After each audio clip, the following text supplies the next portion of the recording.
बिस्मिल्लाहिर्रहमानिर्रहीम। System of linear equations के हवाले से ज़ाहिर है हम काफ़ी लेक्चर्स प्रोवाइड कर चुके हैं। तो ये एक इम्पॉर्टेंट प्रॉब्लम है यहाँ पर। इसमें पैरामीटर्स का यूज़ भी हो रहा है और प्लस एक एप्लीकेशन आपको नज़र आएगी। क्वेश्चन कुछ यूँ है, ये एक्सरसाइज बताई हुई है, क्वेश्चन का नंबर बताया हुआ है। एक मैट्रिक्स है जिसमें 6 एंट्रीज हैं 2/3 की।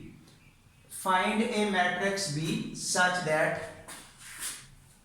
ए बी इक्वल टू I2, यानी कि एक ऐसी मैट्रिक्स फाइंड आउट करें जिसमें इन दोनों का प्रोडक्ट एक आइडेंटिटी मैट्रिक्स आ जाए 2/2 की। 2/2 की आइडेंटिटी मैट्रिक्स आपके पास ये है इस तरह का। तो इस हवाले से अब हमें ज़ाहिर है किस तरह की मैट्रिक्स सपोज करनी है जो फाइंड आउट की जाएगी, किस ऑर्डर की होनी चाहिए। पहला हमारा प्रॉब्लम ये है, ए का तो हमें पता है कि इसका ऑर्डर है 2/3, 2 रोज 3 कॉलम्स। तो जो बी हमें चाहिए वो किस ऑर्डर की आएगी, it must be of order 3/2, क्योंकि 2/3 और 3/2 ये हो गया ए, ये हो गया बी। फिर जो प्रोडक्ट है आपके पास ये खत्म होके 2/2 का ऑर्डर हमें मिलेगा और 2/2 की आइडेंटिटी फिर हमें अपने रिजल्ट में आउटपुट में नजर आएगी। तो इससे पहला मसला तो ये हल हुआ कि हमें जो मैट्रिक्स सपोज करनी है ए बी प्रोडक्ट बनाने के लिए, ये 2/2 I2 बनाने के लिए बी मैट्रिक्स 3/2 की होगी। इसमें 3 रोज और 2 कॉलम्स। तो इस हवाले से ये हमारी मैट्रिक्स सपोज की गई, let B equal to this. उसके बाद ये गिवन है कि इन दोनों का प्रोडक्ट I2 है, तो वो दोनों मैट्रिक्स का प्रोडक्ट I2 की कीमत 1001 लिखी। जैसे मैट्रिक्स का प्रोडक्ट हल किया जाता है इस तरह से रो और कॉलम वाइज, ऐसे ही कॉलम वाइज, तो वो प्रोडक्ट लिखा गया, कंपैरिजन किया गया। कंपैरिजन करने के बाद हमें ये 4 इक्वेशंस मिली, first second third fourth different entries के कंपैरिजन के बाद।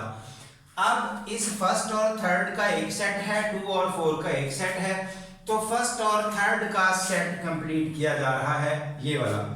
जब इनकी सिंप्लीफिकेशन करेंगे, ये माइनस किया तो ए कट गया, रिजल्ट ये बना। यहाँ पर आपको जाहिर है उसी तरतीब से 2 वेरिएबल नजर आ रहे हैं सी और ई।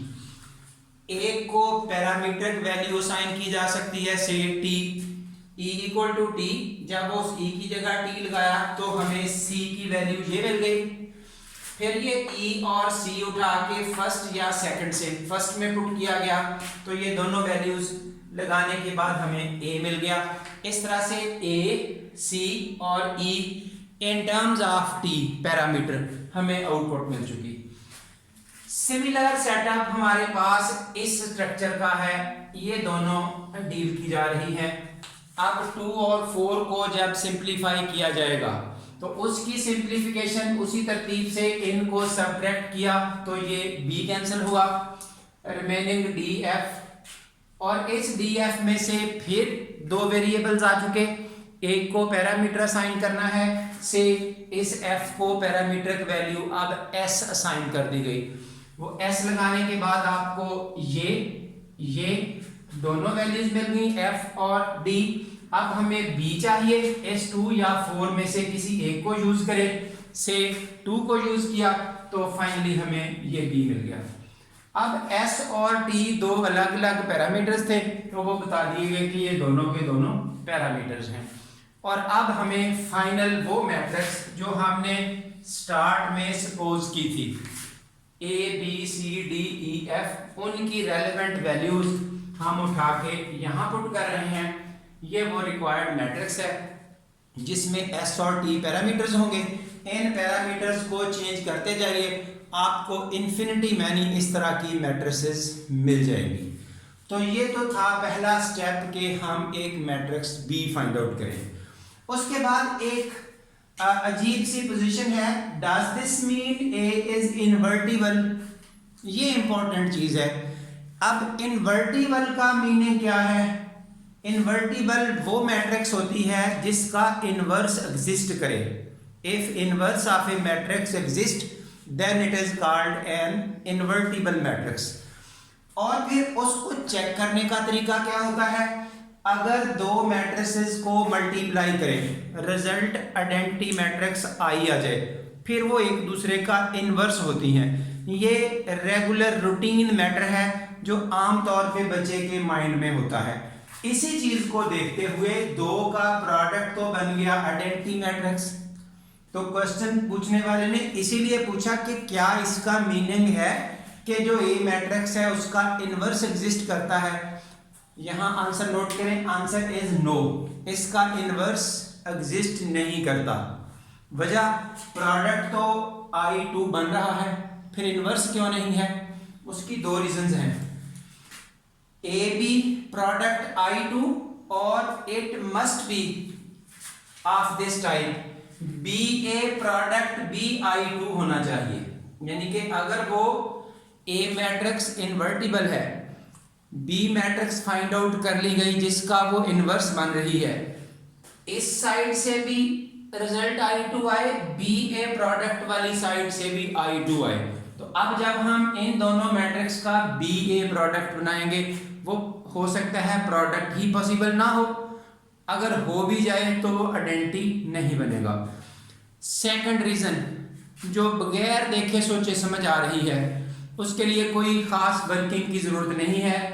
जब हम किसी मैट्रिक्स का इनवर्स बनाते हैं, वो मैट्रिक्स लाजमी स्क्वायर मैट्रिक्स होनी चाहिए। तो स्क्वायर मैट्रिक्स के हवाले से 2x2, 3x3, 4x4 ये मैट्रिक्स शुरू में ही हमें समझ आ रही है, ये स्क्वायर मैट्रिक्स नहीं है, तो इसलिए इसका इनवर्स नहीं आएगा। जब इनवर्स नहीं आएगा तो ए बी का प्रोडक्ट I2 बन भी जाए तो it means B is not inverse of A, hence A is not invertible। इस तरह से ये कुछ यानी कि नॉलेज वाइज बच्चे की ज़रूरत की चीज़ें होती हैं जिनको हम मेंटेन कर रहे हैं, क्योंकि ये क्वेश्चन पैरामीट्रिक वैल्यूज को भी साथ एंगेज कर रहा था।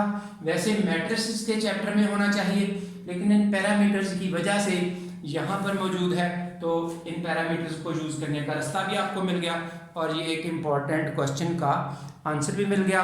इस तरह से अगर और भी चीज़ बच्चे की ज़रूरत हो वो हमसे कमेंट्स के थ्रू आप पूछ सकते हैं। बाकी वीडियो जिन बच्चों को पसंद आए वो इसको शेयर करें, लाइक करें और चैनल को सब्सक्राइब करें। Thank you very much.